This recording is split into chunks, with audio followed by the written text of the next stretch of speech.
नमस्कार दोस्तों, स्वागत है आपका मैथ्स मैजिक क्लासेस पे। तो दोस्तों, जैसे आप लोग जानते हैं, PYQ क्वेश्चंस डेली आप लोग के सामने लेके आ रहा हूं। तो आज 10 जून फर्स्ट शिफ्ट की पारी है। 10 जून फर्स्ट शिफ्ट एनटीपीसी में पूछे गए क्वेश्चन। चलते हैं क्वेश्चंस की तरफ बिना कुछ लेट किए।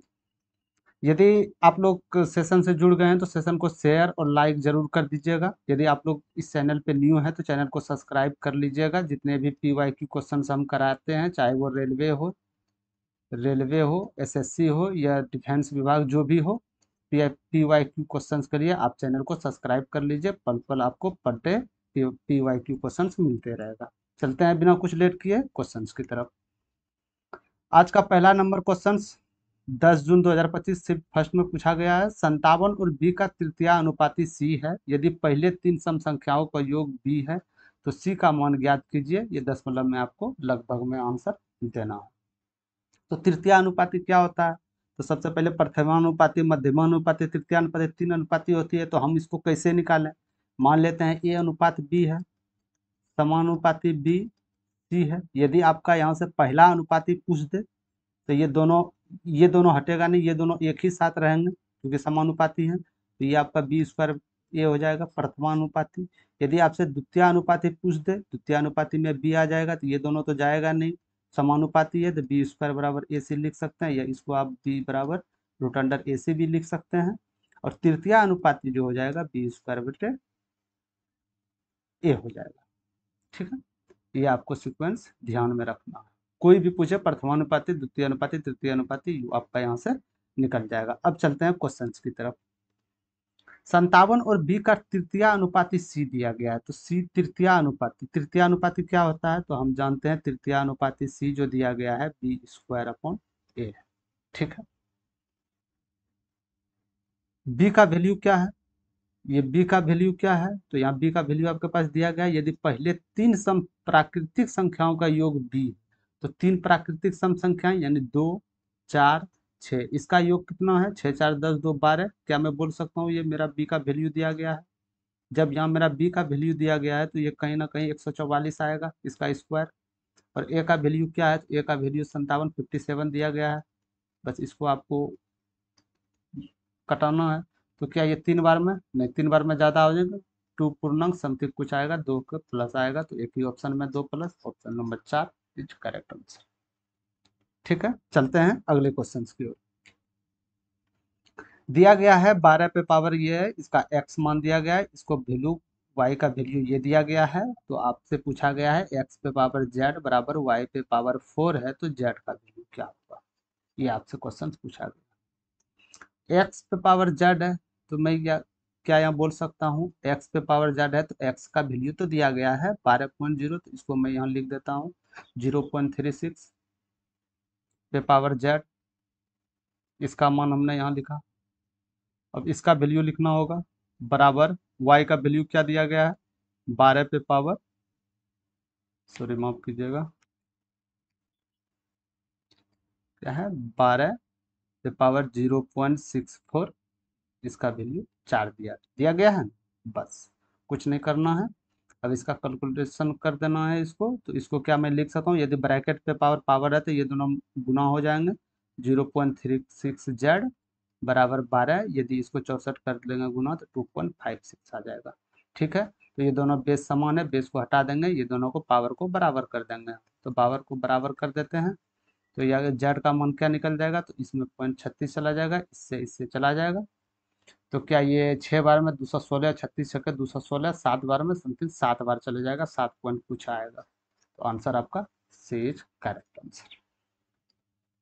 ठीक है, कुछ सवाल में नहीं था, ध्यान पूर्वक पढ़िएगा क्वेश्चंस एग्जाम्स हॉल में, तो आप पूरा कर सकते हैं। ठीक है, चलते हैं अगले क्वेश्चंस की तरफ। तीसरा नंबर क्वेश्चन ए, ये एक्स स्क्वायर है, ए एक्स स्क्वायर के समानुपाती है। तो क्या मैं ये लिख सकता हूँ एक्स जो है ए स्क्वायर का समानुपाती है? ठीक है, ए वाई के व्युत्क्रमानुपाती है, तो मैं ये भी लिख सकता हूँ ए वाई के व्युत्क्रमानुपाती है। ठीक है, यदि y 20 होने पर x 39 हो जाता है, तो y को हम यदि 2 रखें तो x का मान क्या? ये समानुपाती है, ये व्युत्क्रमानुपाती है। x समानुपाती है ए स्क्वायर का, तो क्या मैं ए स्क्वायर का समानुपाती यहाँ से लिख दूँ, रूट अंडर एक्स।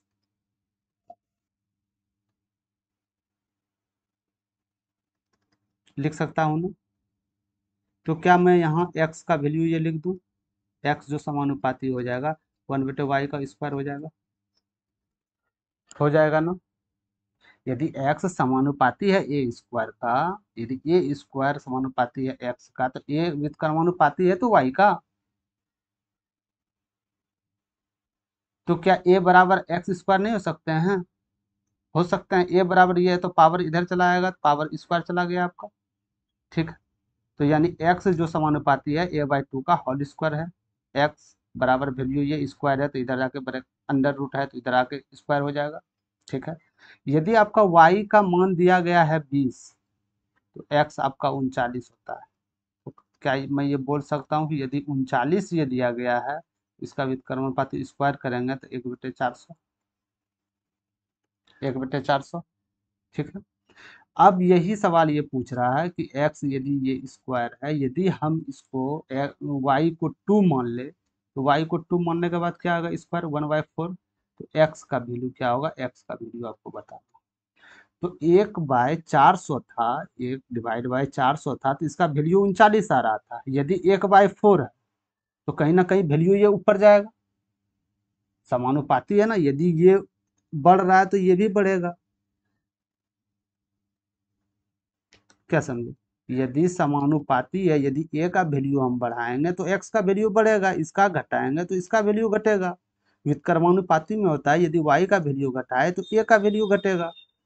पता है ना व्युत्क्रमानुपाती में मतलब। तो बस वही बोला गया है कि यदि 1/400 समानुपाती 39 का है, यदि 1/400 की जगह हम 1/4 ही रख दें तो क्या होगा। तो 1/4 रखने के लिए कहीं ना कहीं आप बोल सकते हैं कि यदि 100 से मल्टीप्लाई दोनों तरफ हम कर दें, 1/4 आ जाएगा ये 1/4, तो इसका वैल्यू 3900 आ जाएगा।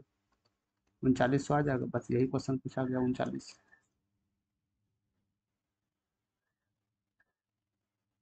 कहीं कोई दिक्कत नहीं है। इसको साफ ढंग से बना देते हैं इधर। एक्स जो है ये बोला गया है ए व्युत्क्रम एक अनुक्रमानुपाती है, और ए को बोला गया है ये व्युत्क्रमानुपाती है। तो यहाँ एक्स जो लिख सकते हैं 1/y का स्क्वायर, ये इसको हम लिख सकते हैं। ठीक है। बस यहाँ से आपको वैल्यू पुट करना है। यदि मेरा ये 20 दिया था तो यानी इसको स्क्वायर करेंगे तो 400 आ जाएगा। ये मेरा ऑलरेडी 39 दिया गया है। यदि इसका मान 1/400 का मान यदि हम 1/4 किसी तरह रख पाए, यानी कि हम कहने का मतलब है 100 से यदि इसको गुना कर दें तो 1/4 आ जाएगा। तो 100 से अनुक्रमानुपाती है, व्युत्क्रमानुपाती इधर भी होगा 100 से गुना, तो ये क्या हो जाएगा 3900। ये रहा आपका शॉर्ट ट्रिक्स निकालने का। यदि लॉन्ग विधि जा सकते हैं आप तो लॉन्ग विधि भी बनेगा। या क्या के अनुपाती ये जो है समानुपाती ये हटाना पड़ेगा, इसके जगह के का मान बराबर करके के का मान रखना पड़ेगा, फिर के का मान करके निकाल दीजिएगा। तो उतना टाइम है नहीं, तो आप इस पे जा सकते हैं। ठीक है। अनुक्रमानुपाती है मतलब, अनुक्रमानुपाती है मतलब यदि एक बढ़ रहा है तो दूसरा भी बढ़ेगा, दूसरा घट रहा है तो पहला भी घटेगा। ठीक है। चलते हैं अगले क्वेश्चन की ओर। ये बच्चे वाले क्वेश्चन दिए थे, तो इसको कर लेना। ये 7 चले जाएगा, कितना हो जाएगा 54। 54 जुट जाएगा तो क्या हो जाएगा 9, 11, इसमें 27 जाएगा तो 92 आ जाएगा आंसर आपका। ठीक है। ऐसा क्वेश्चन 4-5 देते हैं। चलते हैं अगले क्वेश्चन की ओर। किसी आंकड़ा समुच्चय का माध्य और बहुलक आपके पास दिया गया है, क्रमशः इतना और इतना है। अनुभवजन्य सूत्र का उपयोग करके आंकड़े का माध्यका ज्ञात कीजिए। आपके उत्तर 2 दशमलव स्थानों तक प्रांकित कीजिए।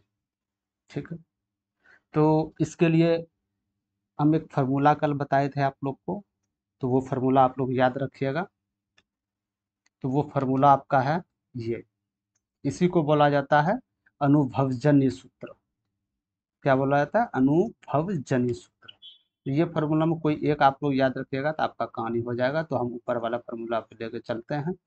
बाकी बाद फार्मूला को आप देख सकते हैं। बहुलक बराबर जो होता है 3 माध्य का -2 माध्य हो जाएगा, और एक बहुलक बराबर हो जाएगा माध्य -3 माध्य माइनस माध्य का, एक माध्य का हो जाएगा बहुलक प्लस 2/3, यानी 2/3 इंटू माध्य माइनस बहुलक।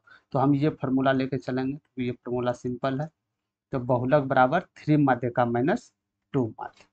तो क्या बहुलक बराबर, तो बहुलक कितना दिया गया है 40.8, क्या मैं लिख सकता हूँ बहुलक बराबर 3 माध्यिका निकालना है तो इसको x मान लेते हूँ।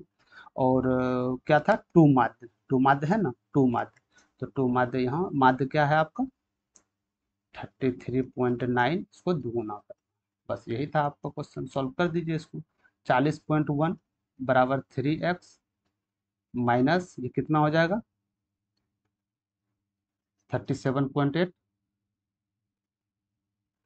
सॉरी ये 6 हो जाएगा ना, ये हो जाएगा, होगा ना 66 एक 67, ठीक है।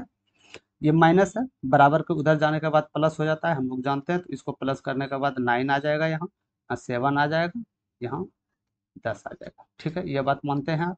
एक्स का वैल्यू पूछा गया है तो 3 तिया 9 हो जाएगा, 3 तिया 9, ठीक है। एक 3 पचे 15 यहाँ चला गया, तो 2 हो गया, 3 नंबर 27 हो गया, यदि दशमलव है तो इसको यहाँ कर दें, 35.97 आपका करेक्ट आंसर आएगा। बस 2 ही ऑप्शन निकाल के आपको आंसर टिक करना, पूरा कैलकुलेशन करना है नहीं, ठीक है। तो ये रहा आपका उत्तर, सिर्फ एक फार्मूला देके आप ये फार्मूला को याद रखिएगा, हर एक एग्जाम में एक क्वेश्चन आपको इससे देखने मिलेगा, चाहे वो एएलपी हो या टेक हो या रेलवे, जो भी एग्जाम्स हो सब में देखने में, यहाँ तक कि ग्रुप डी में भी, ठीक है। चलते हैं अगले क्वेश्चन की ओर। ये आप समझ गए, चलते हैं अगले क्वेश्चन की तरफ।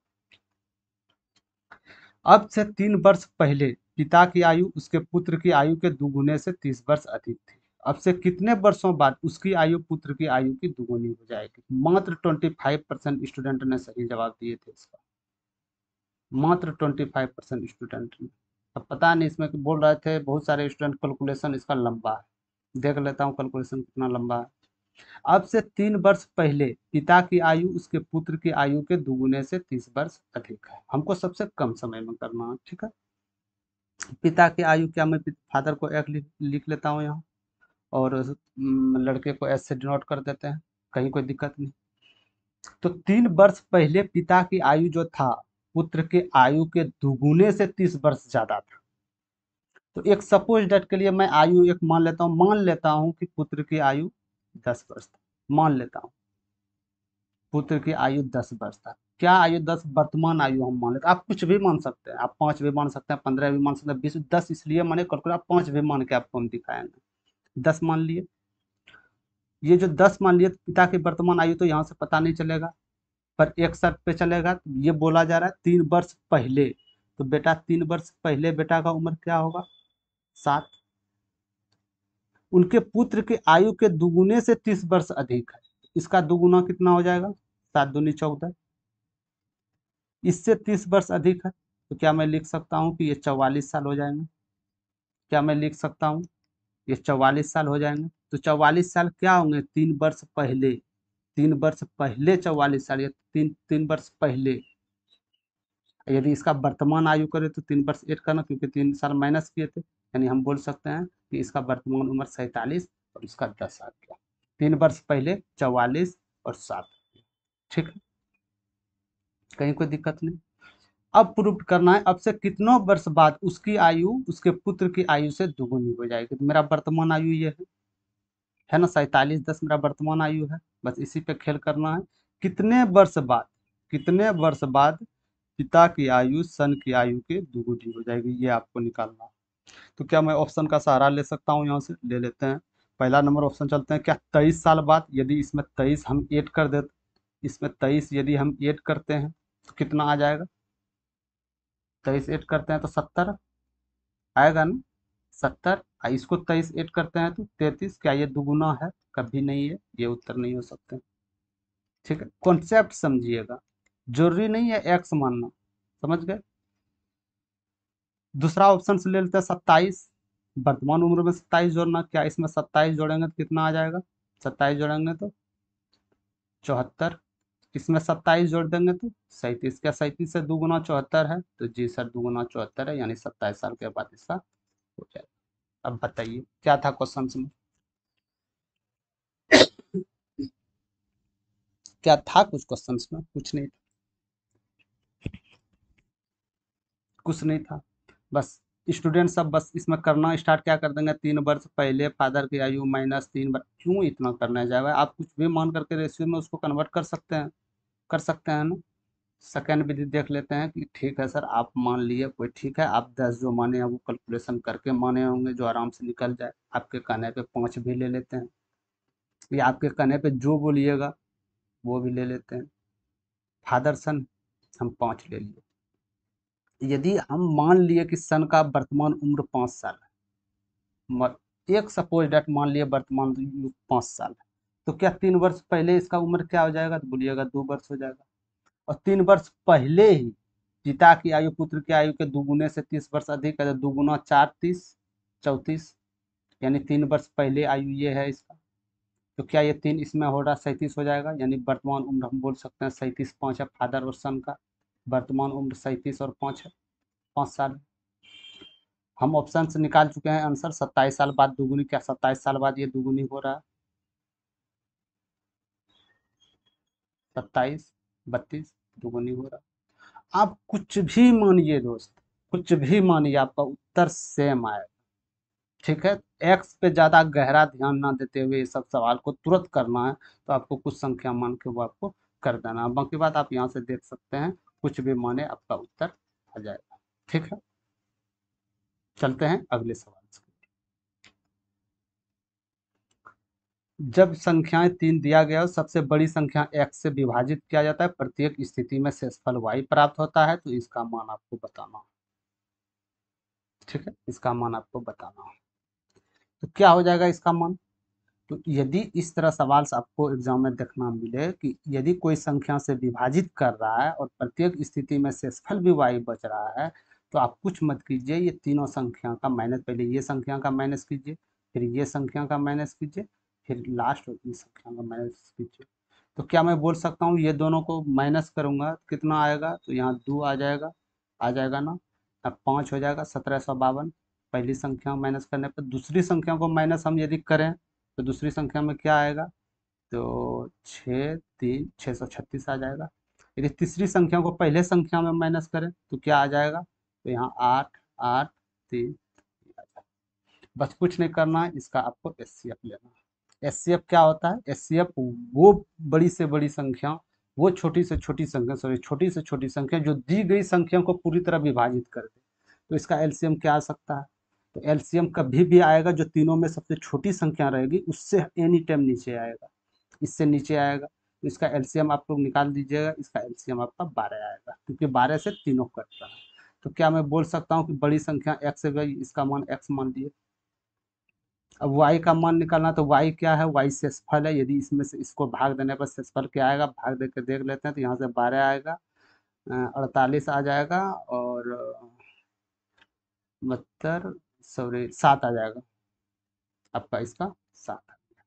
ठीक है, बस इसमें वैल्यू पुट करना है आपको। तो ये कितना, x का वैल्यू कितना दिया गया, 12 या 36, माइनस y का वैल्यू कितना है 7, क्या मैं 98 लिख सकता हूँ? इसको यदि 36 माइनस कर दीजिएगा 2 6 माइनस 64 आंसर आएगा आपका, ये उत्तर है। ठीक है, चलते हैं, ये क्वेश्चंस और भी करा दिए हैं प्रीवियस वीडियो में, आप लोग जाके देख सकते हैं। ठीक है, चलते हैं अगले क्वेश्चन की ओर। 76% की छूट देने के बाद एक छत के पंखे का मूल्य इतना रुपया है। छूट देने के बाद, यानी बोल सकता हूँ ये मेरा क्रय मूल्य होगा, सॉरी विक्रय मूल्य होगा। छूट देने के बाद जो वस्तु प्राप्त उसी को तो विक्रय मूल्य बोलते हैं। यदि कोई छूट नहीं दी जाती है तो दुकानदार को 50% का लाभ होता है। छूट ना देते तो वो मेरा अंकित मूल्य होता, तो अंकित मूल्य पे 50% का प्रॉफिट होता। तो हम यहाँ से मान लिए क्रय मूल्य जो है, हम मान लिए सपोज डेट के लिए 100 है, मेरे पास क्रय मूल्य है। हम नहीं जानते हैं 3330 रुपया निकला, 50,000 निकला, कुछ भी निकला। हम एक सपोज डेट के लिए मान लेते हैं 100 रुपया मेरे पास था। इसने साफ बोला है कि यदि छूट नहीं देते तो हमको 50% का प्रॉफिट होता। तो कहीं ना कहीं हम बोल सकते हैं कि अंकित मूल्य पे यदि हम बेचते छूट ना देते हुए, तो ये इसका 50% प्रॉफिट होता है। यानी मैं बोल सकता हूँ ये 150 रुपये में हमको बेचना पड़ता यदि छूट ना देते तो। यदि छूट ना देते तो इतना रुपया में बेचना होता। लेकिन ये बोल रहा है कि इसमें हमको छूट 76% छूट भी दे दिए है ना। 76% छूट देने के बाद ये मूल्य मेरे पास आया। तो यदि हम 150 रुपया अंकित मूल्य में, छूट तो अंकित मूल्य पे मिलता है, तो इसमें यदि हम 76% कर दे तो कहीं ना कहीं हम बोल सकते हैं कि 150 का 24% वैल्यू आएगा, विक्रय मूल्य, विक्रय मूल्य आएगा, समझे, विक्रय मूल्य। तो क्या 150 का 24% या 150 का 76% में 150 में माइनस करेंगे तो कितना आएगा, बोल दीजिएगा साहब, ये 24 करेंगे तो इसमें 36 आ जाएगा। यानी कि यदि हम क्रय मूल्य को 100 मान लिए, यदि हम क्रय मूल्य को 100 मान लिए तो मेरे पास विक्रय मूल्य कितना आया काट छांट के, 36 रुपया। यानी कहीं ना कहीं लॉस में जा रहे हैं, 36 रुपया विक्रय मूल्य मेरा आया, 36 रुपया आया 100 क्रय मूल्य मानने पे। यहाँ क्रय मूल्य कुछ और होगा, जो कि विक्रय मूल्य लास्ट प्राइस 3330 है। तो क्या मैं बोल सकता हूँ 36 का वैल्यू मेरे पास ये आ गया। अरे इसके जगह पे तो यही है, मान लिए हम 100 यहाँ और माने थे, यदि हम इसका क्रय मूल्य मान लेते तो ये संख्या तो कुछ और आता। यानी रेशियो में तो ये सब बराबर हैं, काट छांट के तो यही आएंगे। तो 36 का वैल्यू आपके पास दिया गया है, पूछा क्या गया है क्रय मूल्य। क्रय मूल्य को आपने क्या माना है, क्रय मूल्य को पहले आप 100 मान के चले हैं, बस 100 निकाल दीजिए ना, क्या दिक्कत है। अब इसको कटाइएगा तो पहले सहूलियत के लिए इसको 3 से हटा दीजिए, 0 आ गया। 12 से यदि आप इसको कटाते हैं कितने बार में जाएगा, 9 बनमो 12 दूनी 0.5, 92.5। तो इसको 100 से गुना कीजिएगा, 90-50 आपका आंसर आ जाएगा। यही आपको 90-50 आंसर है। क्या दिक्कत लग रहा है आपको, बताइए अब, बताइए। आप ये डायरेक्ट पंखे का मूल्य से भी निकाल सकते थे, लेकिन इसमें हमको कैलकुलेशन करना पड़ता लंबा। इसी कारण हम यहाँ 100 रुपया मान लिए कि इसमें कैलकुलेशन रेशियो बराबर करने के बाद कैलकुलेशन करना ना पड़े। समझ गए, कैसा लगा हल, आप लोग कमेंट सेक्शन में जरूर बताइएगा। और हाँ, एक बात और, कि यदि आप लोग क्वेश्चंस देख रहे हैं, डेली पीवाईक्यू क्वेश्चंस जो करा रहे हैं, यदि आप लोग डेली इसको देख रहे हैं तो एक चीज आप लोग से करूंगा कि ये क्वेश्चंस जब भी बताए तो आप वीडियो पॉज करके क्वेश्चंस को बनाइए, क्वेश्चंस को बनाइए। और 30 क्वेश्चंस में कितना आपका सही हुआ, कितना गलत हुआ, तो आप कमेंट बॉक्स में जरूर बताइएगा। इससे क्या होगा, आपका तैयारी का लेवल पता चल जाएगा कि आपका तैयारी किस लेवल का है। क्योंकि ये दोस्त पीवाईक्यू क्वेश्चंस, ये एनटीपीसी मेंस में भी आएंगे, क्वेश्चन रिपीट होंगे, और एनटीपीसी यूजी यानी अंडर ग्रेजुएट में भी पूछे जाएंगे ये क्वेश्चन। और आगामी आने वाले जितना भी अपकमिंग एग्जाम्स है, चाहे वो ग्रुप डी हो या एएलपी हो या टेक्नीशियन हो या ग्रेड 1 टेक्नीशियन हो, सब में क्वेश्चन देखने मिले। इसलिए आप लोग पीवाईक्यू जितना से ज़्यादा हो सके मारिए, उतना आप लोग का कम गलत होने वाला है। ठीक है, तो चलते हैं क्वेश्चन की तरफ। पहली 12 प्राकृत संख्याओं का औसत क्या हो। पहले 12 प्राकृत संख्या क्या होगा, यही तो होगा प्राकृत संख्या 12। इसका औसत क्या होगा, यदि अंतर समान हो, सब में अंतर 1 2 3 4 5 से सबका अंतर करेंगे तो एक ही तो आएगा, यदि समान हो, यदि प्राकृत संख्या हो, शुरू अंत वैल्यू जोड़िए, कितना आ जाएगा 13, इसको 2 से डिवाइड कर दीजिए, 6.5 आ जाएगा 5 से इसमें। ठीक है, ये मुंह से क्वेश्चंस देने वाले थे, इसमें पेन उठाने की जरूरत नहीं। ठीक है, चलते हैं 10वां नंबर क्वेश्चन की ओर। एक खाली भंडारण टैंक में 51 लीटर पेट्रोल डालने के बाद वो अभी भी 1% खाली था। तो टैंक को पूरा भरने के लिए कितना पेट्रोल लीटर में डालना होगा, 2 अंक के बाद 10 में बताना है आपको। तो एक खाली भंडारण में यदि हम 51 लीटर पेट्रोल डाल दिए, 51 लीटर पेट्रोल डाल दिए, तो ये अभी भी 1% खाली है।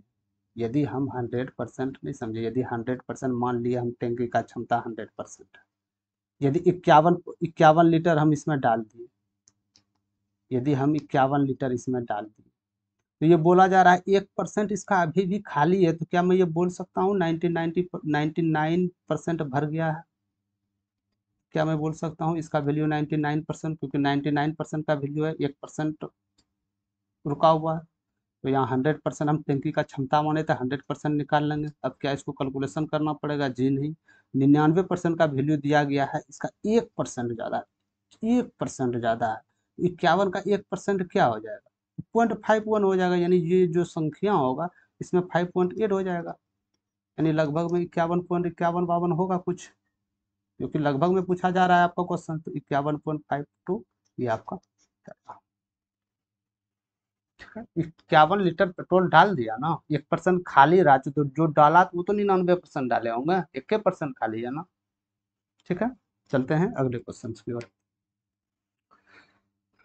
आपसे x+1/x का वैल्यू दिया गया था 15, x³ + 1/x³ का वैल्यू निकालने बोल रहा था। तो हम जानते हैं यदि x+1/x बराबर 15 है तो q को निकालने के लिए x³ यदि यहाँ प्लस है तो -3x हम लिख सकते हैं। ठीक है,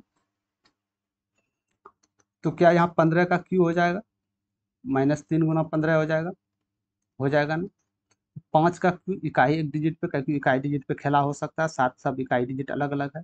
तो क्या 15 का क्यू हम करने बैठेंगे? जी नहीं, 15 का क्यू करने के बजाय यदि 5 का क्यू हम इकाई डिजिट ले लें तो 5 पे पावर आप धरती पे कुछ भी रख दीजिए तो वो इकाई डिजिट पे 5 ही आएगा। अब 15×45 इकाई डिजिट पे 5, यानी कि जो भी उत्तर होगा इकाई डिजिट पे 0 होगा। एक ही ऑप्शन में है, आप इसमें जा सकते हैं। ठीक है, चलते हैं अगले क्वेश्चन की ओर। 32 किलोमीटर प्रति घंटा की गति से चलने वाली ट्रेन ए विपरीत दिशा में 28 किलोमीटर प्रति घंटा से गति से चलने वाला ट्रेन बी को पूरी तरह पार करने में इतना सेकंड समय लेती है। तो ट्रेन बी की लंबाई ट्रेन ए की लंबाई की 1.5 गुना है। तो ट्रेन बी एक पुल को पूरी तरह से 54 सेकंड में पार कर लेती है। तो पुल की लंबाई क्या है? कुछ नहीं है क्वेश्चन में, सिर्फ क्वेश्चन का लेवल बढ़ा दिया गया है। मैं एक बात बोलना चाह रहा हूँ कि यदि कोई ट्रेन एक ही दिशा में जा रही है, एक ही दिशा में जा रही है, तो उसका चाल जो होगा मेरे दोस्त, उसका चाल घटेगा। ये आप ध्यान रखिएगा। यदि कोई ट्रेन विपरीत दिशा में आ रहा है तो उसका चाल जो होगा, उसका चाल जुट जाएगा। ये दोनों परिस्थितियों में, ये दोनों परिस्थितियों में जो लंबाई होगा, ट्रेन का लंबाई, कुल लंबाई जो होगा, लंबाई हमेशा जुटेगा, चाहे वो अपोजिट डायरेक्शन में जा रहा हो या सेम डायरेक्शन में जा रहा हो, हमेशा ट्रेन की लंबाई जुटेगा। और चाल यदि सेम डायरेक्शन में है तो घटेगा, और अपोजिट डायरेक्शन में चाल है तो वो दोनों चाल जुट जाएगा। ये बात मानते हैं आप? ठीक है, चलते हैं आप क्वेश्चन की। 32 किलोमीटर पर घंटा से ए चल रहा था, ठीक है, और विपरीत दिशा में चल रहा था 28 किलोमीटर पर घंटा। क्योंकि विपरीत दिशा में चल रहा है तो क्या मैं बोल सकता हूँ कि ए और बी का जो मेरे पास चाल आ जाएगा, ये दोनों का ऐड हो जाएगा। जब विपरीत दिशा में है तो ऐड होता है। ठीक है, तो 32 और 28 जोड़ देंगे तो कितना हो जाएगा? 60 हो जाएगा। हो जाएगा ना, 60 हो जाएगा। यदि हम इसको ऐड कर दे तो 60 किलोमीटर पर घंटा हो गया। 60 किलोमीटर पर घंटा हम यहाँ लिख देते हैं, पर घंटा हो गया। ये तो मेरा चाल निकला। ये दोनों पूरी तरह पार करने में 33 सेकंड लग रहा है। तो यदि चाल को हम समय से गुना कर दें तो ये मेरा दूरी निकल आएगा। टोटल डिस्टेंस कितना हो जाएगा? तो समय क्या है? तो समय सेकंड में है, लेकिन ये किलोमीटर पर आवर में, इसको मीटर पर सेकंड में आपको बदलना है, मीटर पर सेकंड में बदलना है। तो इसको क्या मैं 5 मीटर पर सेकंड में बदलने के लिए क्या करते हैं आप? यदि किलोमीटर पर घंटा है, मीटर पर सेकंड में बदलना है तो 5/18 से आप गुना करते हैं उसमें। यदि इसको दे दें तो ये मेरा मीटर में डिस्टेंस आ जाएगा। ठीक है, आ जाएगा ना, आ जाएगा। 6 से ये आपको उड़ा दीजिए, 10, 3, 3 से 11। क्या मैं बोल सकता हूँ कि ए बी का कुल जो लंबाई है वो 550 मीटर है? ये वहाँ बोल दूँ मैं, क्योंकि लंबाई हमेशा जुड़ती है चाहे वो कोई डायरेक्शन में हो। ठीक है, ए बी का लंबाई टोटल आ गया। अब ये पूछा जा, ये बोल बोल भी रहा है कि ए बी की लंबाई जो है ए की लंबाई का 1.5 गुना है, यानी ए की लंबाई का 1.5 गुना है। यदि ए 2 है तो इसका 1.5 गुना 3 होगा, रेशियो में ये होगा। लेकिन टोटल 550 में आपको डिवाइड करना है तो ये आपका ए 5 का वैल्यू इतना, एक का वैल्यू 110 आ जाएगा। तो मैं क्या बोल सकता हूँ, ए ट्रेन का लंबाई जो हो जाएगा 220 मीटर हो जाएगा। अब बी ट्रेन का जो लंबाई होगा 330 मीटर, 330 मीटर। क्या मैं ये बोल सकता हूँ ना? ये हो जाएगा। तो क्या बी ए से 1.5 गुना है? जी जरूर, इसका ए 1.5 गुना है। ठीक, अब चलते हैं, अब उत्तर की ओर चलते हैं। अब डायरेक्ट यहाँ से हमको ट्रेन का मेन मकसद इसका था, हमको ट्रेन का लंबाई जानना था। ट्रेन का लंबाई जानेंगे तब ये पुल की लंबाई हम निकाल सकते हैं। ठीक, यहाँ तक आ गए। अब चलते हैं, अब क्या बोला जा रहा है कि ट्रेन बी एक पुल को पूरी तरह से 54 सेकंड में पार कर लेती है। ट्रेन बी, तो ट्रेन बी का चाल मेरे पास क्या था? ट्रेन बी का चाल मेरे पास क्या था? 28 किलोमीटर पर घंटा। लेकिन ये सेकंडों में पार कर रहा है, तो इसको मीटर पर सेकंड में बदलने के लिए 5/18 से भाग देंगे, गुना करेंगे, और इसको 54 से डिवाइड, क्योंकि हम जानते हैं चाल का गुना समय जो होगा वो मेरा दूरी का निर्माण करेगा।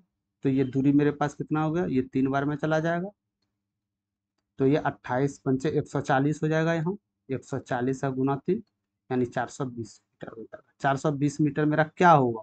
पुल और बी ट्रेन, जो बी ट्रेन जा रही है, पुल और बी ट्रेन मिला के 420 मीटर है, और बी ट्रेन की लंबाई मेरे पास दिया गया है 330 मीटर। तो क्या मैं यहाँ से बोल सकता हूँ कि पुल का जो लंबाई होगा मेरे दोस्त 90 मीटर? पुल का जो लंबाई होगा वो 90 मीटर। बस यही क्वेश्चन था, आपको समझाने के लिए किए थे, बाकी बात इसको मीटर पर सेकंड में वो तुरंत आप कर सकते थे वहाँ खेला। ठीक है, तो स्टेप बाय स्टेप पहले तो क्वेश्चंस को पूरी तरह पढ़ना है, फिर स्टेप बाय स्टेप आप उसको सॉल्व करना। ठीक है, चलते हैं अगले क्वेश्चंस की ओर। ए एक निश्चित कार्य को उसी समय कर सकता है जिसमें बी सी मिलकर करते हैं, यानी ए जितने दिन में कार्य करेगा बी सी मिलकर भी उतने दिन में कार्य करेगा। क्या मैं ये बोल सकता हूँ कि ए का इफिशियंसी और बी सी का इफिशियंसी सेम है? ठीक है, ए बी मिलकर 7 दिनों में कर रहे हैं और सी अकेला 9 दिनों में कर सकता है, तो बी अकेला कितने दिनों में करेगा ये आपको बताना है। सबसे पहले मैं इसको इफिशियंसी यानी एक दिन में कितना इकाई कर रहा है इसको पहले लिख लेता हूँ। तो ए बी जो है कितने दिनों में काम खत्म कर रहे हैं? 7 दिन में। सी अकेला कितने दिन में खत्म कर रहे हैं? 9 दिन में। तो टोटल वर्क यहाँ से लिख तो टोटल कुल कार्य क्या होता है? संख्याएं का एलसीएम होता है, कुल कार्य एलसीएम होता है। तो एलसीएम क्या आ जाएगा? 63 आ जाएगा ना। तो ए बी एक दिन में कितनी इकाई? टोटल मेरे पास काम 63 दिया गया है, तो ए बी एक दिन में कितने इकाई? तो एक दिन में 9 इकाई करेगा, तो 9 सत्ते 63, 7 दिन में ये खत्म करेगा। ठीक है, सी एक दिन में कितना? तो सी 7 इकाई करेगा। तो क्या मैं ये बोल सकता हूँ कि ए बी सी जो करेगा मेरे दोस्त एक दिन में 16 इकाई काम करेगा, करेगा ना? 16 इकाई काम करेगा ए बी सी। और यहाँ ये भी बोला गया है कि ए जो कर रहा है वो बी सी मिलकर जो करते हैं बराबर करते हैं। तो क्या मैं बोल सकता हूँ कि यदि ये ए 8 कर रहा है तो बी सी भी 8 करेगा, क्योंकि सब मिला के 16 है, तो ये इसका आधा है, ये दोनों तो बराबर हो जाएंगे, 8 8 16 है। तो बी अकेला कितनों दिनों में करेगा?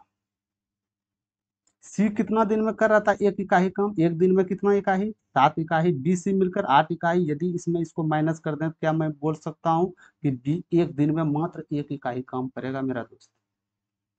मात्र एक इकाई काम एक दिन में करेगा। टोटल इसके पास टोटल कुल कार्य जो है, टोटल कुल जो क्षमता है वो 63 कार्य का। ये एक दिन में एक ही कर रहा है बी, बी एक दिन में एक ही कर रहा है। क्या मैं बोल सकता हूँ कि ये टोटल काम करने में 63 दिन लेंगे? तो ये रहा आपका उत्तर। ठीक है, तो क्वेश्चंस को पढ़िएगा, तभी आप क्वेश्चंस को बढ़िया से पढ़िएगा, फिर उसको समझिएगा, तो क्वेश्चन बनाने में आसानी हो जाएगा। ठीक, आप क्वेश्चन से बना के और लास्ट में कितना सही है आप जरूर बताइएगा। उसी इससे क्या होता है जो आप कमेंट सेक्शन कीजिएगा, उससे हम पता करके उस तरह क्वेश्चन आगे आने वाले टेस्ट में वो हम सेट करते हैं। ठीक है, चलते हैं अगले क्वेश्चन की ओर। सरलीकृत मान पूछा गया है, आपको मान बताना है इसका। कुछ नहीं है ये, क्या मैं सिंगल डिजिट पे खेल कर सकता हूँ? इसमें 5 4 3 2 कर सकता हूँ। इकाई अंक पे 2 वो तो छट जाएंगे, तो हम इतना ना करते हुए इसको डायरेक्ट यहाँ से लिखते हैं, क्योंकि संख्या छोटी है। ठीक है, 15 और ये 14, ये 15 हो जाएगा। तो क्या मैं इसको डायरेक्ट यहाँ 225 लिख सकता हूँ? 225 प्लस 52। ठीक है, ये 52 ऐड हो जाएगा, इसमें जाके प्लस है, तो कितना हो जाएगा? 191। 191 में 225, यानी जो भी उत्तर आएगा निगेटिव निगेटिव सब है। चलिए ठीक है, देख लेता हूँ। 191 इसमें माइनस आपको कर देना है, तो 4 3 -34 आंसर इसका आएगा। इसका आंसर करेक्ट है। ठीक है, सरलीकरण था, कुछ ज़्यादा दिक्कत है ना इसमें। चलते हैं अगले क्वेश्चन की ओर। इसका आपको समांतर माध्य बताना है। समांतर माध्य कितना होगा? समांतर माध्य कितना? तो आपको करना होगा, इकाई अंक के लिए जोड़िए। 4 4 8 8 1 9 9 5 14 14 8 22 22 9 31 और 31 9 40, यानी इकाई डिजिट पे 4 होगा, ये संख्या आगे वाला में जुटेगा तो इकाई अंक पे 4 होगा। कितनी संख्याएं टोटल है, माध्य निकालने के लिए यही तो करते हैं, टोटल योग बेटे कुल संख्याएं, तो 1 2 3 4 5 6 7 8 9 संख्याएं हैं, इकाई अंक पे 0 है, 9 संख्याएं कितने बार में, तो ये भी तो इकाई अंक 0 होना चाहिए, यानी मैं बोल सकता हूँ ये दोनों तो उत्तर नहीं हो सकते हैं, कभी भी नहीं। ठीक है, अब दो ऑप्शन आ गया, इसमें आप आईक्यू भी लगा सकते थे कि देखना है माध्य क्या होता है, बीच वाली संख्या, तो बीच वाली संख्या इसमें से कौन हो सकता है, तो वो 60 के करीब हो सकता है, क्योंकि ये संख्या इससे छोटी है, ये संख्या बड़ी, बीच वाली संख्या 60 हो सकती है। यदि नहीं तो आप इसको फिर से इस सेकंड वाले एड कीजिएगा, 8 6 14, 14 8 22, 22 3 25 5 30 5 35, 35 3 38, और 38 6 44, और 44 6 50, और 50 5 54, क्या मैं बोल सकता हूँ ये मेरा टोटल संख्या है 9, ये 60 आ जाएगा। ठीक है, ये 60 आ जाएगा। बाकी बात, यदि आप माध्य समांतर माध्य निकाल रहे हैं तो आप माध्य का परिभाषा यदि आप जान रहे हैं तो आप इसमें बिना कैलकुलेशन का भी कर सकते थे। माध्य वो होता है जो बीच में आता है, नहीं बोलते हैं कि कोई भी, अरे वो इसका एवरेज औसत है, एवरेज औसत, एवरेज अंक आया, 100 का क्वेश्चन था, इसका एवरेज आया, एवरेज मतलब बीच में आया होगा, 50 51 52, यही तो होगा एवरेज, एवरेज मतलब बीच का होता है। ठीक है, चलते हैं अगले क्वेश्चन की, तो ये बीच में संख्याएं क्या आ जाएगा, 60। ठीक है, ये 60। चलते हैं अगले क्वेश्चन की ओर। एक आयताकार खेत की भुजाएं 11 मीटर 14 मीटर लंबी है, इसका क्षेत्रफल एक वृत्ताकार खेत के क्षेत्रफल के बराबर है, तो वृत्ताकार खेत की परिधि मीटर में आपको बताना है, पाई का मान आपके पास दिया गया है, 22/7 लेना है आपको। आयताकार खेत है, क्या मैं एक आयताकार खेत बना लेता हूँ यहाँ, यह आयताकार खेत है, कोई दिक्कत नहीं है। खेत की भुजाएं 11 मीटर और 14 मीटर है, यानी कि 14 मीटर जो होगी ये मेरे लंबी होगी, क्योंकि आयत है, तो 11 मीटर ये चौड़ा होगा। ठीक है, इसका क्षेत्रफल एक वृत्ताकार खेत के क्षेत्रफल के बराबर है।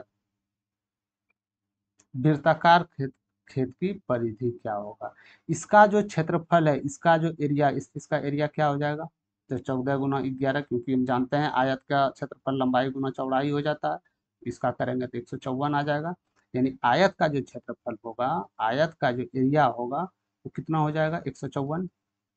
अब बोला ये गया है कि इसका क्षेत्रफल एक वृत्ताकार के क्षेत्रफल के बराबर है, यानी वृत्ताकार का क्षेत्रफल क्या होता है, तो इसका क्षेत्रफल यही तो होता है, पाई आर स्क्वायर होता है ना, पाई आर स्क्वायर, तो इसके क्षेत्रफल के बराबर है, तो यहाँ से हम आर को निकाल सकते हैं, 22 का वैल्यू आपको दिया गया है 22/7, 154 में निकालना है, तो ये क्या 7 बार में चले जाएगा, तो आर का वैल्यू यहाँ से 7 निकल जाएगा। पूछा क्या गया है क्वेश्चन में, परिधि, परिधि वृत्त का परिधि क्या होता है, तो आप लोग सब जानते हैं 2 पाई आर होता है, तो 2 गुना यहाँ से कर दीजिए, 7 ला दीजिए, 44 पाई, 44 आपका हो जाएगा, 44 क्या हो जाएगा, परिधि हो जाएगा। ओ, खेत की, हाँ परिधि, परिधि क्या हो जाएगा, 44। ठीक है, कोई दिक्कत नहीं, चलते हैं अगले क्वेश्चन की ओर।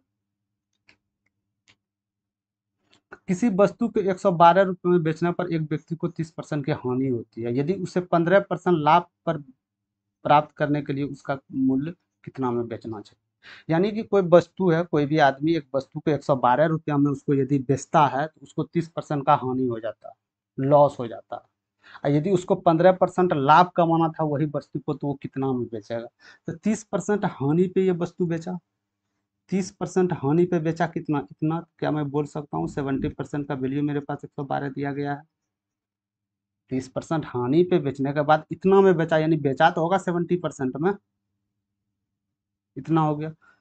ठीक है, तो क्या मैं यहाँ 100% यहाँ से निकाल सकता हूँ कि वस्तु का क्रय मूल्य कितना था, 100% क्रय मूल्य कितना था, तो ये क्या हो जाएगा, 160 हो जाएगा, यानी वस्तु को खरीदे थे 160 में, हम बेच दिए थे 112 में, तब तो 30% हानि हो रहा था।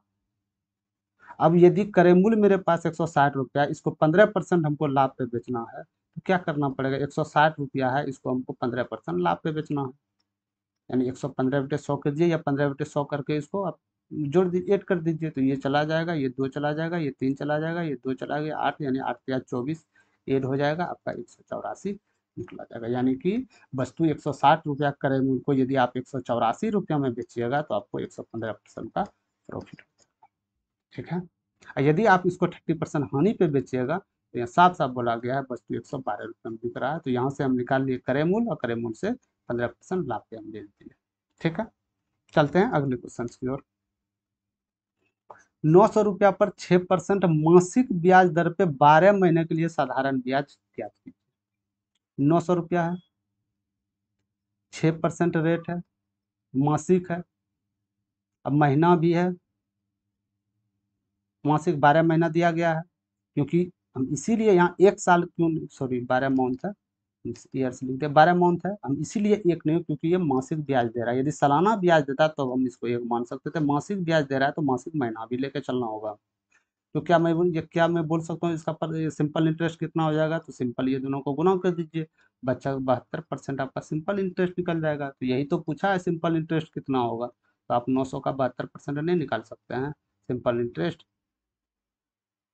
यही तो आपका सिंपल इंटरेस्ट ऐसा ही निकल गया अंकों में, परसेंटेज में 72%, तो ये आपका 648 हो। ठीक है, चलते हैं अगले क्वेश्चन की ओर। एक शहर की वर्तमान जनसंख्या 1,60,000 था, प्रत्येक वर्ष 25% की दर से बढ़ रही है। 3 वर्ष पहले और 2 वर्ष पहले की जनसंख्या में अंतर क्या होगा, ये आपको बताना, ये आपको बताना। तो क्या मैं ये यूनिट डिजिट पे खेल कर सकता हूँ? नहीं। तो हो सकता है आप यूनिट डिजिट पे नहीं, सेकेंड डिजिट पे खेला कर सकते हैं, 2 डिजिट के साथ खेला हो सकता है, हो सकता है ना। चलिए देख लेते हैं। एक जनसंख्या था, कुछ जनसंख्या पहले था, हम नहीं जानते हैं जनसंख्या वो क्या था।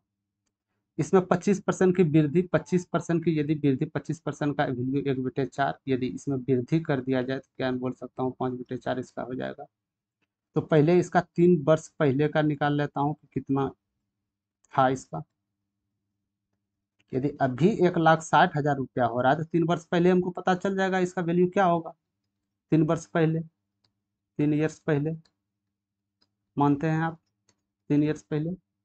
ठीक है, कोई दिक्कत नहीं। अब आप एक काम कीजिए, इसको आपने 5×5 = 25, 25 × 150 हो गया, 25 × 100 हो गया, क्या मैं ये 6400 लिख सकता हूँ? यदि इसको 5 से कटा दिए, 5 हो गया ना, 2 हो गया, 5×8 = 40, 5 जी 1280 हो गया, 1280 हो गया, हुआ ना 1280। तो ये 4×16 = 64, कहीं ना कहीं 64 × 1280 होगा, 64 × 1280 होगा। तो क्या मैं ये बोल सकता हूँ कि इकाई डिजिट पे 2 अंक, इकाई और दहाई डिजिट पे 2 अंक कौन सा आएंगे? पहले इकाई अंक तो 0 आएगा, हम जानते हैं, क्योंकि 64 से कर रहे हैं इसको गुना। यदि हम 64 से 4 से करते हैं तो 8×32 2 आ जाएगा, 3 इसमें जुड़ जाएगा, तो हमको पता नहीं। अब इसमें करते हैं तो 0, यानी मैं बोल सकता हूँ कि 3 वर्ष पहले जो होगा, कोई भी संख्या होगा 3 वर्ष पहले जो ये होगा 1,00,000 का, तो वो लास्ट इकाई 2 डिजिट 20 होगा, ये आप मान सकते हैं। ठीक है, लास्ट 2 डिजिट 20 होगा, कब? 3 वर्ष पहले। अब यदि 2 वर्ष पहले हम निकाले तो 2 वर्ष पहले निकालने के लिए आपको ये करना पड़ेगा, 1,60,000 का तो 2 वर्ष निकालिएगा, 25, ये कितना आ गया 6400, 4×4 = 16 आ गया, ये क्या डबल जीरो आ जाएगा यहाँ, तो ये डबल, ठीक है, लास्ट 2 अंक डबल जीरो। तो बोला गया है दोनों में अंतर क्या है, तो कहीं ना कहीं हम बोल सकते हैं कि इसका जो वैल्यू होगा, किसका वैल्यू ज्यादा होगा दोनों में, इसका वैल्यू ज्यादा होगा या इसका वैल्यू ज्यादा होगा? तो आप बोलिएगा ये नीचे वाला का वैल्यू ज्यादा होगा। क्यों नीचे वाला का वैल्यू ज्यादा? क्योंकि मात्र हम इसमें 2 साल माइनस के 25% की दर से 2 बार पीछे किए हैं, उसको हम 3 बार पीछे, इसको हम 3 बार पीछे किए थे, मात्र इसको 2 बार पीछे किए, कहीं ना कहीं ये संख्या बड़ी होगा इससे।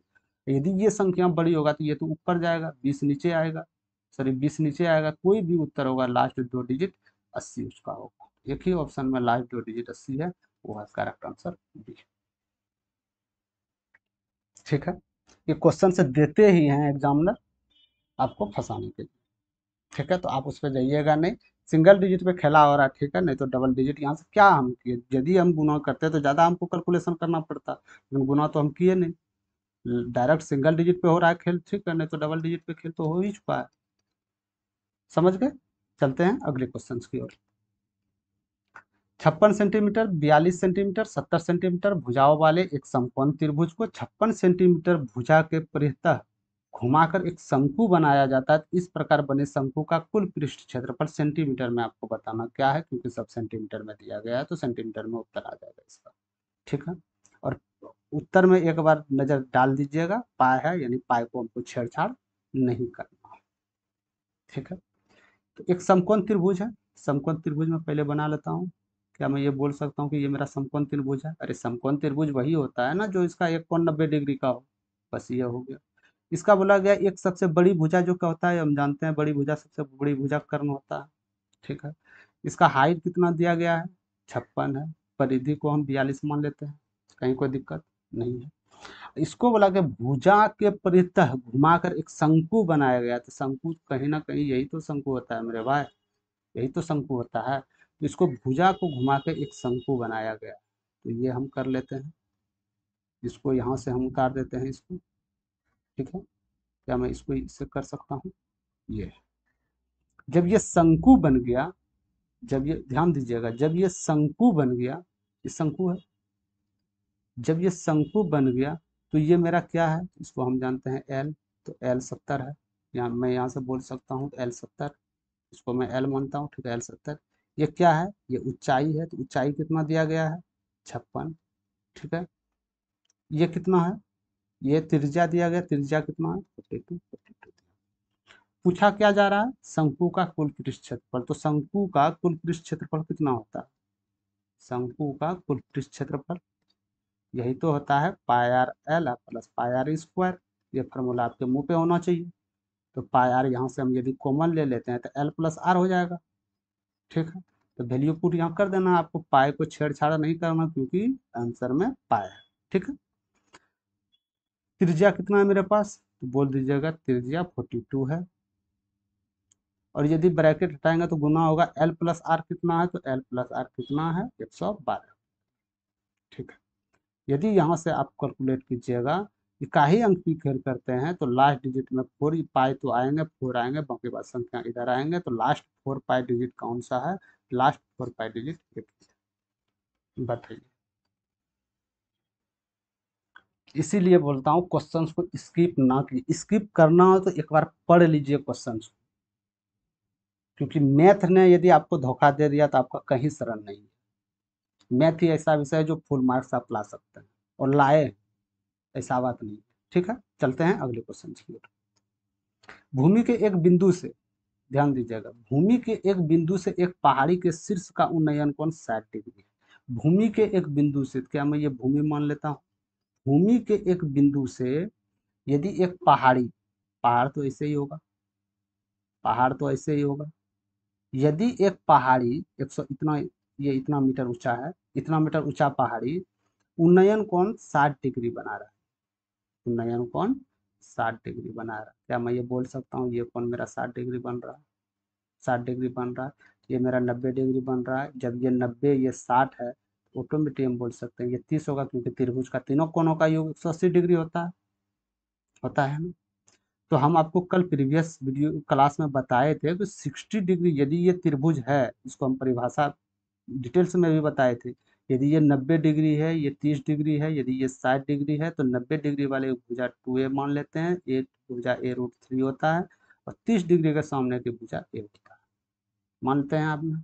ठीक है, बता दिए थे, प्रीवियस वीडियो जाके देख लीजिएगा।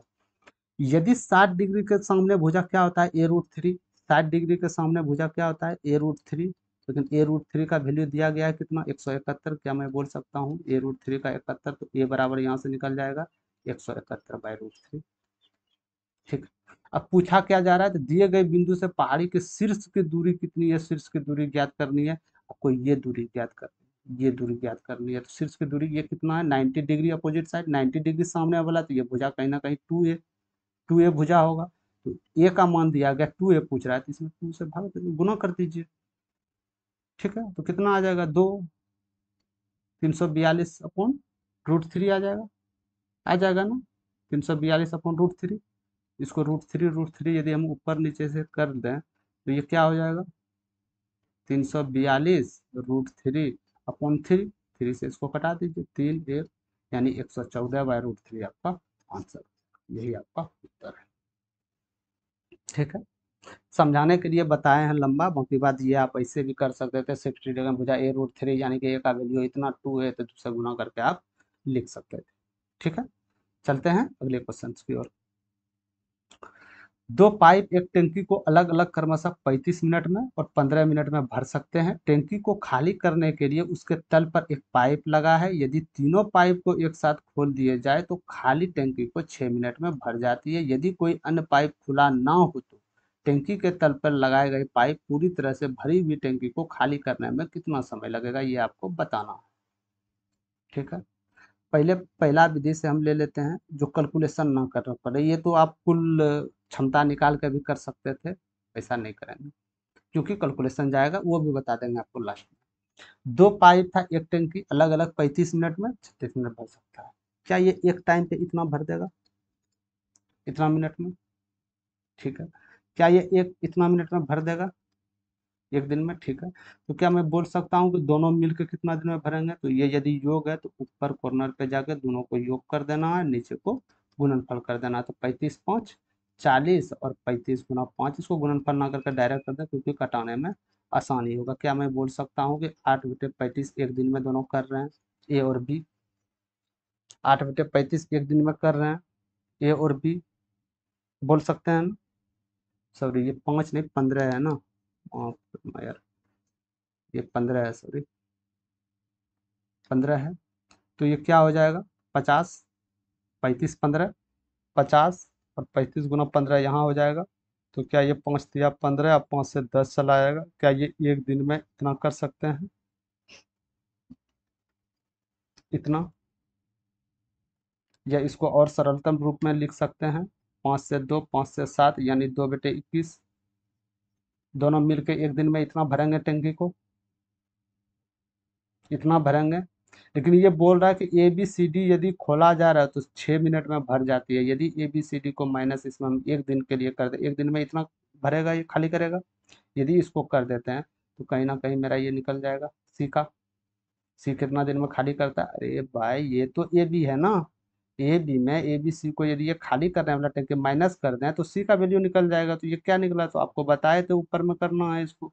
6×2 = 12 21 यानी 9/21 पे 6×3 = 6 3×3 = 9 3×7 = 21 यानी 14 मिनट इसको खाली करने में समय लगेगा सी को। ठीक है, समझ गए? और आप दूसरे ऑप्शन से बना सकते हैं, जिस तरह आपको प्रीवियस वीडियो से मैं बताए थे उससे भी बना सकते हैं। दो पाइप है, एक पाइप को ए मान लेता हूँ 35 मिनट में, बी पाइप को मान लेता हूँ 15 मिनट में और ए बी सी को मान लेता हूँ हम 6 घंटे में। बस यहाँ से आपको एलसीएम टोटल कार्य निकालना है, इसका वैल्यू पुट करना है। सी का ये दोनों में जितना रहेगा और ये सी का रहेगा ए बी सी का, ये दोनों योग करके इसमें घटा देना और इसका जो भी शेषफल आएगा इसको डिवाइड कर देना, 14 आ जाएगा आपका। ठीक है, इसको इसीलिए ना किया, थोड़ा सा इसमें कैलकुलेटिव था। और ये दोनों दोनों विधि आप याद रखिएगा, जो अच्छा लगे, जो आपको वहाँ समय बचत करे वो अप्लाई कर देना आप। ठीक है, चलते हैं अगले क्वेश्चन की ओर।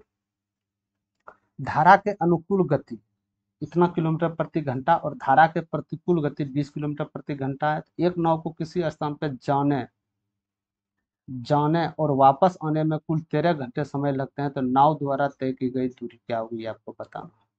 यदि धारा के अनुकूल यानी हम बोल सकते हैं डाउन दिशा में, यानी कि यदि ये तालाब यदि ये तालाब, ये धारा इधर बढ़ रही है, धारा इधर जा रही है। यदि धारा इधर जा रही है तो क्या मैं ये बोल सकता हूँ, यदि धारा जा रहा है तो करंट का चाल और बोट का चाल जो होगा ये जुड़ जाएगा, क्योंकि धारा तो इसी तरह जा रही है। नाव यदि इसमें जाएगी धारा के दिशा में तो उसको तो और रफ्तार से पहुंचा देगी। यदि इसके विपरीत यदि आ रहा है, धारा मान के चलिए धारा जा रहा है ये साइड और नाव आ रहा है इधर, तो कहीं ना कहीं चाल इसका घटाएगा, वो जो वेग होगा वो उसका घटाएगा।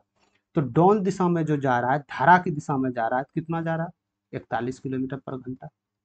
और यदि ये अप दिशा में जाएगा यानी ऊपर की ओर जाएगा, चाल ऑटोमेटिक कम होगा यानी 1 किलोमीटर पर घंटा। ये आप मान गए पर घंटा। और आने जाने में कुल इसको 13 घंटे लगते हैं। कितने घंटे लगते हैं, 13 घंटे। तो डिस्टेंस हमको पता नहीं है, डिस्टेंस को मान लेते हैं एक्स, एक भी मान सकते हैं हम, एक्स मान लिए। डाउन दिशा में जा रहा है 41 इतना गति से, यदि ये मेरा डिस्टेंस दूरी है, यदि इतना जा रहा है तो इतना मेरा समय लगेगा, ये समय हो गया, इतना घंटा सिर्फ जाने में लगेगा डाउन दिशा में।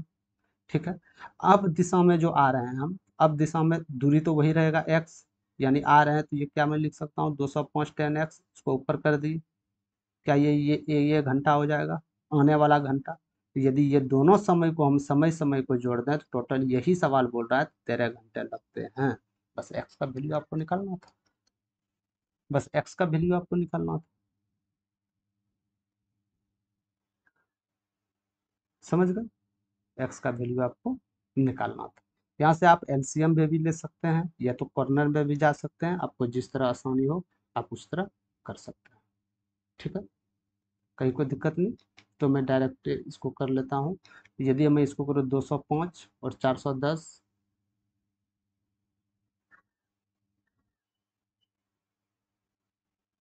ठीक है, एलसीएम ही ले लीजिए आप, 41 × 205, एलसीएम यदि लेते हैं तो ये कट जाएगा तो 205 एक्स आ जाएगा यहाँ, प्लस ये कट जाएगा तो 410 एक्स आ जाएगा, बात बतवा वही हुआ ऊपर नीचे, तो ये कितना आ जाएगा 5 1 615 एक्स बेटे, 41 × 205।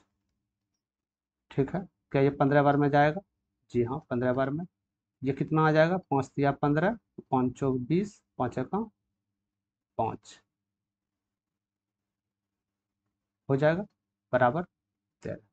तो ये दोनों को गुना कीजिए 3 से, या 3x बराबर हम बोल सकते हैं 41 × 13 अपॉन, तो ये x चला जाएगा इधर, ये 3 आ जाएगा, तो ये x बराबर, ये हो जाएगा, गुना करेंगे तो 13 13 के 52 1 53 और 3 आ जाएगा, यानी x का वैल्यू ये आ गया। x का वैल्यू क्या है, यदि ये डिस्टेंस है ए बी डिस्टेंस है, तो ये x का जो वैल्यू आया ये टोटल डिस्टेंस आया x का वैल्यू। तो ये बोल रहा है जा रहा है और आ भी रहा है, तो कहीं ना कहीं ये 2x होगा, ये x गया, x आया 2x, 2 से गुना कर देना है, 6 6 10 अपॉन, फिर यही आपका उत्तर होगा। ठीक है, समय दे रहा, कुल समय बताया गया है क्वेश्चन में ही, 13 घंटे लग रहे हैं, तो बस समय हम अंतर कर दिए, आंसर कर दिया। ठीक है, बहुत तरह बनाने की विधि है, इसको आप रेशियो मेथड से भी बना सकते हैं, बहुत तरह ये सॉल्व बहुत ज़्यादा आसान होते हैं, डायरेक्ट करके अच्छा, मतलब न्यू न्यू बच्चे को जितना भी हैं सब समझ में ये आ जाएगा क्वेश्चन। ठीक है, चलते हैं अगले क्वेश्चन की ओर। यदि एक समषष्ठभुज का क्षेत्रफल ज्ञात कीजिए जिसकी भुजा 16√2 है। समषष्ठभुज, समबाहु त्रिभुज का क्या होता है, √3a² / 4, आप बोल सकते हैं इसका त्रिभुज का एरिया हो जाता है।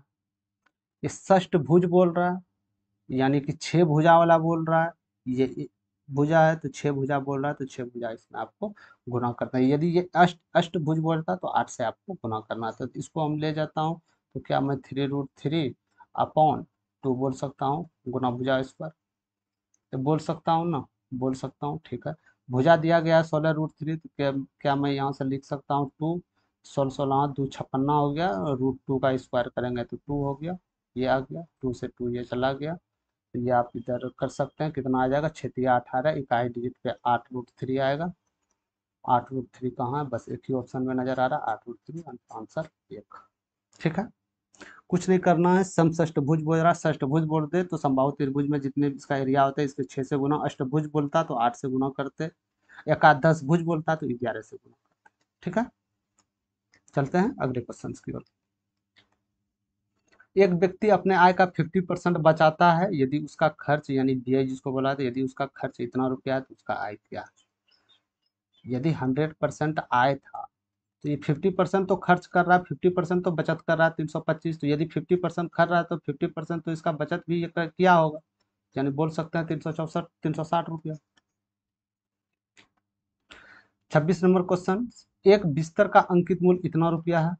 ठीक है, क्रय मूल्य से 31% अधिक है, यदि लाभ प्रतिशत 9% है तो छूट प्रतिशत ज्ञात करें। जब भी इस तरह क्वेश्चन मेरे दोस्त आए, यदि अंकित मूल्य दिया गया है और इसका अधिक परसेंटेज और यदि छूट दिया गया है और यदि ऑप्शन में परसेंटेज पूछ रहा है, ध्यान दीजिएगा, यदि ऑप्शन में परसेंटेज पूछ रहा है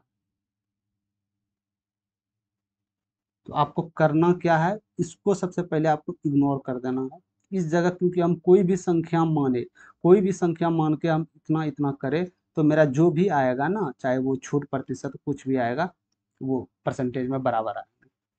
ठीक है। तो क्या मैं एक बिस्तर का अंकित मूल्य इतना था जो क्रय मूल्य से 131% अधिक था। तो यदि क्रय मूल्य को हम 100 मान लिए, तो क्या मैं बोल सकता हूँ कि अंकित मूल्य 131% अधिक है, यानी 131 आ जाएगा अंकित मूल्य। यदि लाभ इसको 9% हुआ, ये साफ बोल रहा है, लाभ 9, 100 रुपये हम कोई आप वस्तु खरीदे 9% प्रॉफिट पे बेचने जाइएगा, तो कहीं ना कहीं 109 में तो आपको बेचना होगा, 105 में थोड़ी बेच के आ जाइएगा, तब तो 5% प्रॉफिट आप कमाए। 109 में बेचना होगा, 100 रुपया का 109 में बेचना होगा, तब आप 9 रुपया कमाए, यानी 9% प्रॉफिट कमाए। तो आपको बोला जा रहा है कि जो अंकित मूल्य जो अंकित किया था 31 और इसका जो लाभ कमाया, तो ये छूट कितना दिया, तो हम लोग जानते हैं कि अंकित मूल्य पर ही छूट दिया जाता है, और अंकित मूल्य से छूट देने के बाद जो प्राइस होता है उसी को हम विक्रय मूल्य कहते हैं। कहीं ना कहीं 109 मेरा ये सेल प्राइस है। ठीक है। तो कितना छूट दिया गया, 131 इसका मार्क था, लेकिन बेच रहा है 109 में, तो कहीं ना कहीं हम बोल सकते हैं ये 2 रुपया 22 रुपया ये छूट जा रहा है, 22 रुपया डिस्काउंट दे दिया ये। तो छूट कितना दिया, 22 रुपया। किस पे छूट मिला, अंकित मूल्य पे छूट मिला ना 131 पे, 100 पे कितना मिलेगा, तो बस यही करना है, 2200 अपॉन 131, 2200 अपॉन 131, है ना। बस आपको कुछ करना है नहीं इसमें, कैलकुलेट करके इसको आपको लिख देना। ठीक है। इसको लिख देना। तो कितना परसेंटेज आएगा, ये तो 2 बार में तो जाएगा ना, 2 बार में चला जाएगा तो 262 आ जाएगा, एक बार में इसको ले जाना है 1। और यदि 131 चला गया तो ये 7, लगभग ये 17 के करीब जो है इसका उत्तर होगा, 17 के करीब। तो 17 के करीब कौन है, एक ही ऑप्शन है 17 के, तो तीनों सा नीचे, छोटा सा नीचे है ये 16.79%। ठीक है। अब यदि हम यहाँ बोलते कि ठीक है सर संख्या, आप ये बोल रहे हैं संख्या हम ले ही लेते हैं, यदि संख्या मान के मानते तो क्या होता है, तो संख्या आपको मानना पड़ता, मार्क प्राइस 31% अधिक है, यानी कि अंकित मूल्य दिया गया है आपके पास कितना, 744। अंकित मूल्य दिया गया है आपके पास 744। आपको कॉस्ट प्राइस यानी क्रय मूल्य निकालना है, तो ये 31% इससे अधिक है, तो कहीं ना कहीं आपको 131% का वैल्यू 744 लिखना होता, तब 100% ये क्रय मूल्य के बराबर होता ना। तो बस 100% ये वैल्यू जो भी यहाँ से वैल्यू 100% निकलता, फिर इसको आप 109% प्रॉफिट पे बेचते, फिर इसका 109% आप निकाल के फिर यहाँ लिखते, फिर इसमें डिस्काउंट देते, फिर परसेंटेज निकालते। तो इससे अच्छा कहीं ना कहीं ये मेथड आपका 100 यदि हम करें मूल को मान लिए, बस यहाँ से हमको डायरेक्शन देने में हर एक जगह आसानी होगा। ठीक है। तो ये मेथड को आप प्रायोरिटी पहला ना देके उसको उस पर आप जा सकते हैं, इससे आपका समय, कीमती समय बचत हो जाएगा एग्जाम हॉल में। ठीक है।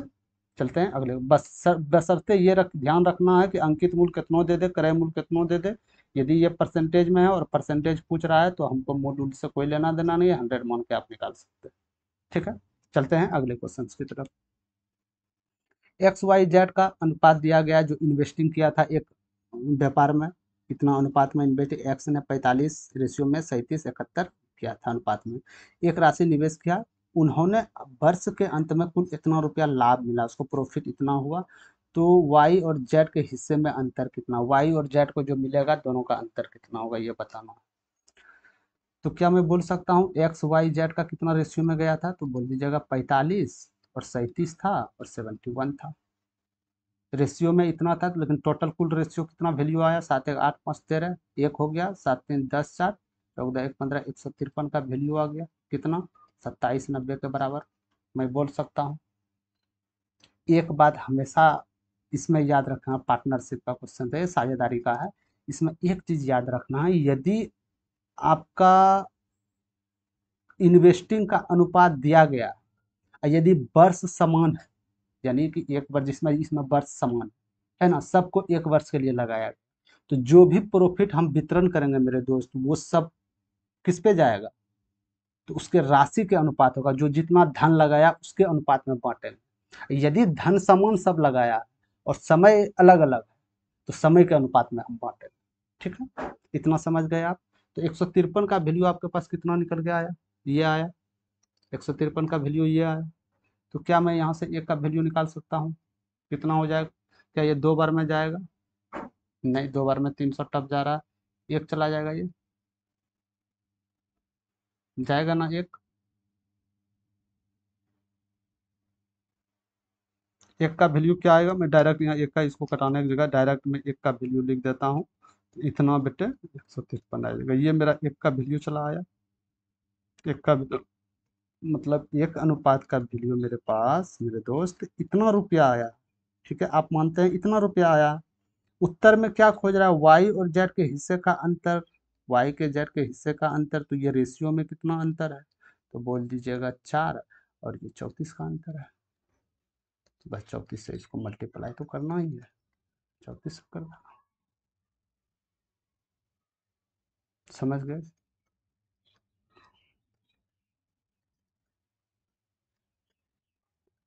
7×51, ये 2 बार में चला जाएगा, ये 3 चला जाएगा, 330, कहीं ना कहीं हम बोल सकते हैं 620 रुपया जो होगा वो प्रॉफिट का अंतर होगा, किसका किसका, वाई और जेड का।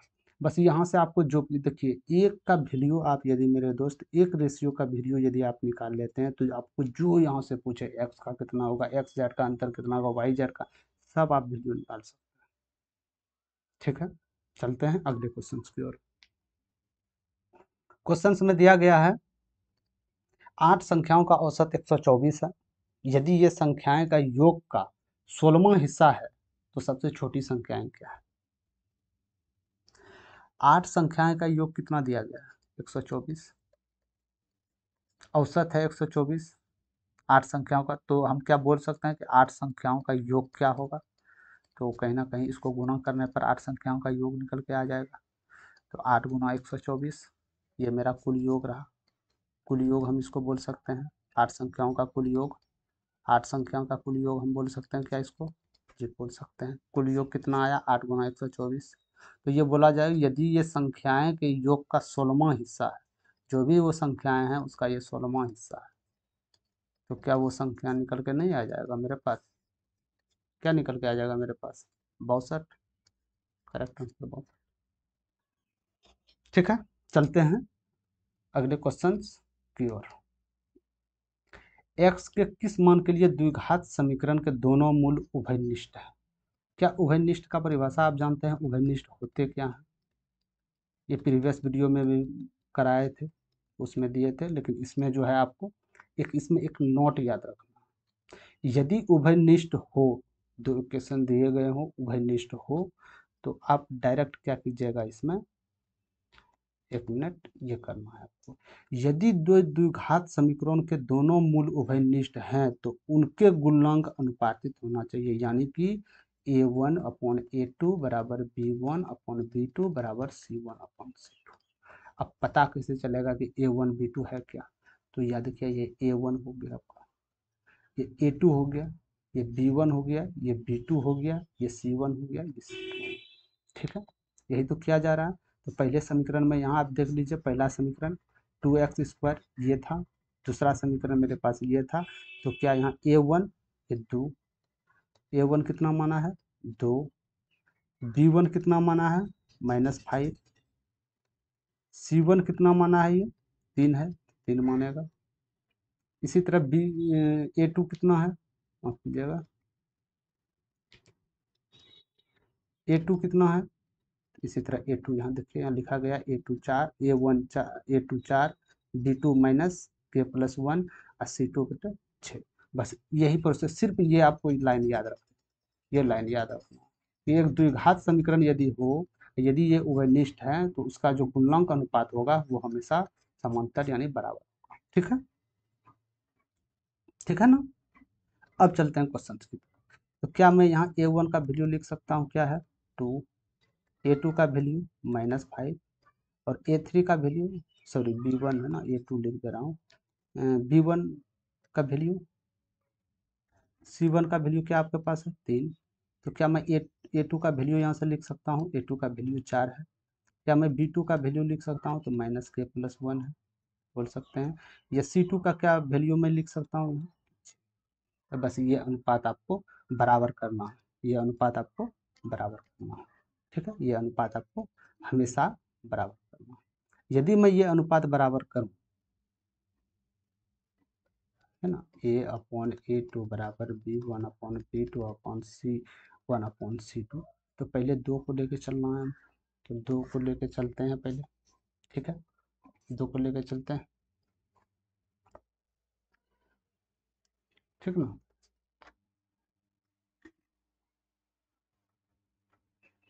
ठीक है, 2 को लेके चलता हूँ। A1 कितना है मेरे पास, A1 कितना है मेरे पास 2, A2 कितना है मेरे पास 4, बराबर B1 कितना है मेरे पास -5, है ना, B1 -5। अब B2 मेरे पास कितना है, तो आप बोल दीजिएगा -K+1 हो जाएगा। C1 कितना है मेरे पास 4, और C2 कितना है मेरे पास, सॉरी C1 है 3 है ना, बोलते नहीं हो यार, C1 3 हो, C2 कितना है 4 है, तो क्या मैं इसको हाफ लिख सकता हूँ, हाफ हाफ हाफ, यानी कि ये जो अनुपात जो सबका आएगा वो हाफ में आएगा, half half half half half. तो कहीं ना कहीं मैं ये बोल सकता हूँ ये -K+1 जो हो जाएगा, इसका भी तो अनुपात हाफ होगा, क्योंकि जब समानुपाती है तो अनुपात तो हाफ हो जाएगा, होगा ना हाफ, तो हो जाएगा। तो इसको आप कर सकते हैं, तो के बराबर क्या हो जाएगा, K+1 बराबर 10, तो के बराबर क्या हो जाएगा आपके पास 9, 9 हो जाएगा ना, तो यही 9 उत्तर है। क्या समझे, आपको लग रहा होगा कि ये क्वेश्चन आएगा स्किप कर देंगे, बाकी बात आप ये क्वेश्चन स्किप कीजिएगा, 2% स्टूडेंट ने सही जवाब देगा। हालांकि सेट में जो भी सेट है, जितना बच्चे इसमें दिए थे, मात्र 11% ने जवाब दिए थे, मात्र 11% ने। बाकी बात कुछ था इसमें नहीं, बस एक ये आपको याद रखना था कि यदि ये दोनों हो तो उसका समांतर हमेशा बराबर होता है। ठीक है, ठीक है, चलते हैं अगले क्वेश्चन की ओर। समझ गए ये क्वेश्चंस हमने प्रीवियस वीडियो में भी करा दिए गए हैं, आप वहां जाके देख भी सकते हैं। ठीक है, चलते हैं अगले क्वेश्चन की ओर। एक वृत्त जिसका केंद्र 0 है और त्रिज्याएं 6 सेंटीमीटर है और एक जीवा ए बी खींची गई है, जीवा क्या होता है, तो यदि ये वृत्त है तो कहीं ना कहीं ये जीवा होता है, दोनों परिधि को मिलाने वाली रेखा को हम जीवा कहते हैं।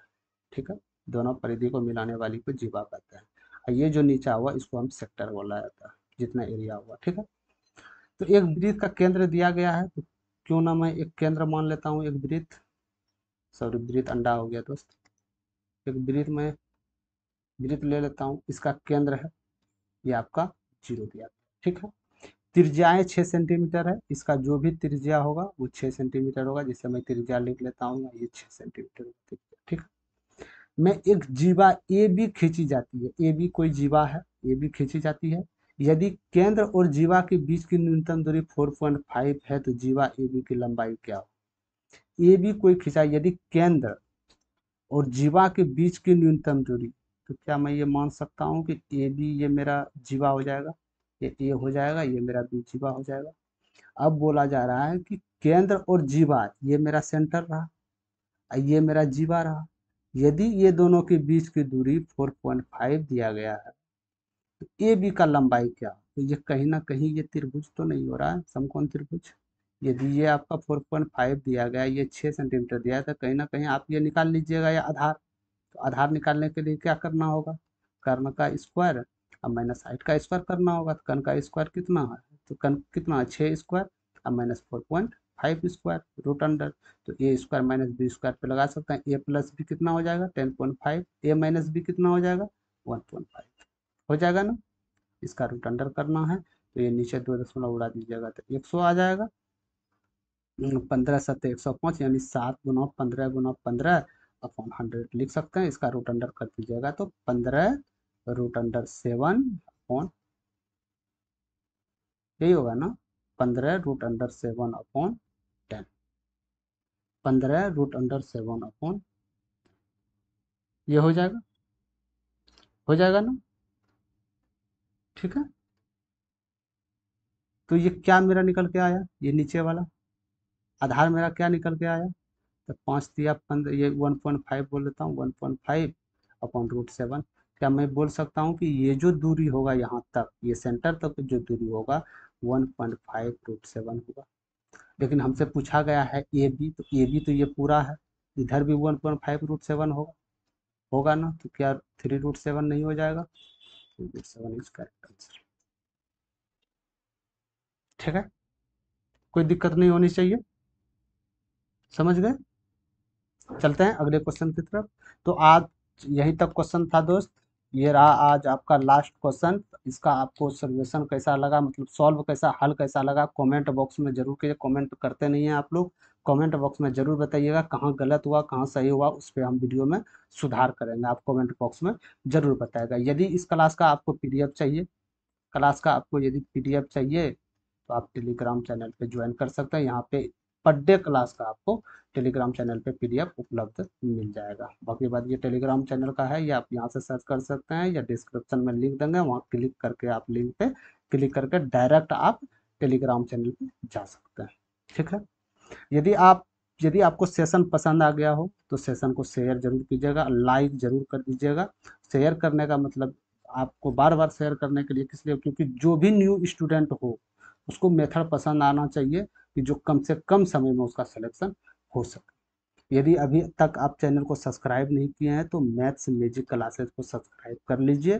जितने भी पीवाईक्यू क्वेश्चंस आते हैं, टोटल पीवाईक्यू क्वेश्चन करवा रहा हूँ। अभी तो रेलवे आरआरबी का ही चल रहा है, एनटीपीसी का, और बाकी बाद आने वाले जितने भी अपकमिंग एग्जाम है सबका पीवाईक्यू लेकर आप लोग के सामने प्रस्तुत होगा। ठीक है, तो आज के लिए इतना ही, धन्यवाद, मिलते हैं नेक्स्ट क्लास में। जय हिंद।